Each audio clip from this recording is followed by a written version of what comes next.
How Jane Austen's childhood affected her writing in Pride and Prejudice. Biographical analysis. Jane Austen portrays characters and settings in Pride and Prejudice based on her real life to demonstrate the limitations of being a woman in the late 1700s/early 1800s.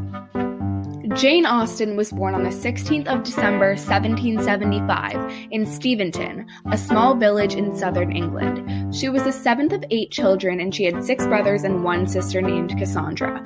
She was born to William and Cassandra Austen. Her father was a clergyman who also tutored young male students to supplement his income. Here are some similarities between the Bennet family and the Austen family. Both lived in a middle-class life in the 1800s, both families were large with boisterous mothers, and both families came from small towns or villages. Cassandra Elizabeth was Jane Austen's only sister and her closest confidant. Throughout Pride and Prejudice, Elizabeth Bennet is portrayed as the most prideful out of the sisters. She is also closest with Jane. Cassandra's fiancé, Thomas Bowell, died of yellow fever. After this, she never remarried. Disregarding the fact that Cassandra's middle name is Elizabeth, some additional similarities between the two are that Cassandra married for love other than marrying for wealth or reputation, similarly to Elizabeth Bennet, and both of them had a close relationship with their sisters. "How despicably I have acted," she cried, "I who have prided on my discernment, I who have valued myself on my abilities, who have often disdained the generous candor of my sister and gratified my vanity in useless or blamable mistrust. How humiliating is this discovery, yet just a humiliation.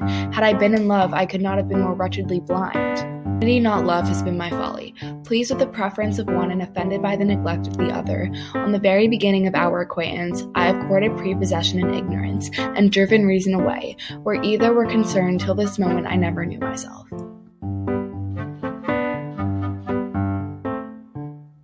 Thomas Knight, who is George's cousin, adopted the 3rd son of the Reverend George Austen and Cassandra Leigh Austen, Edward. Thomas Knight was married to Catherine Knight. Thomas Knight, when adopting Edward Austen, inherits Conmersham as well as holdings in Chawtown. Similarly, in the novel Pride and Prejudice, Mr. Collins was made to inherit Mr. Bennet's assets if he abruptly passed away or moved on from them.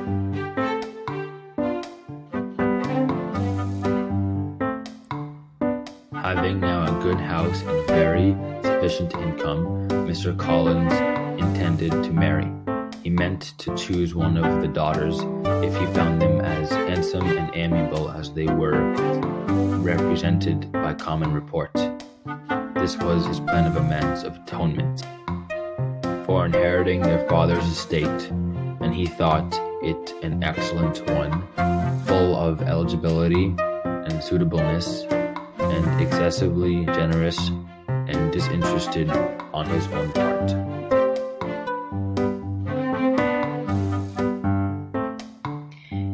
Jane Austen had a mutual flirtation with Thomas Lefroy. However, the relationship could not work because he could not afford to marry her, and this relationship was not accepted by his uncle. Sounds familiar, right? It's because Darcy didn't approve of Jane and Mr. Bingley's relationship because of Jane's class and reputation. William says to Elizabeth, "And remember that I have not much reason for supposing it to be Bingley. What he had told me was merely this, that he had congratulated himself on having lately saved a friend from the inconveniences of a most imprudent marriage." Elizabeth realizes here and then that Mr. Darcy told Bingley to break up with Jane because of Jane's class and reputation.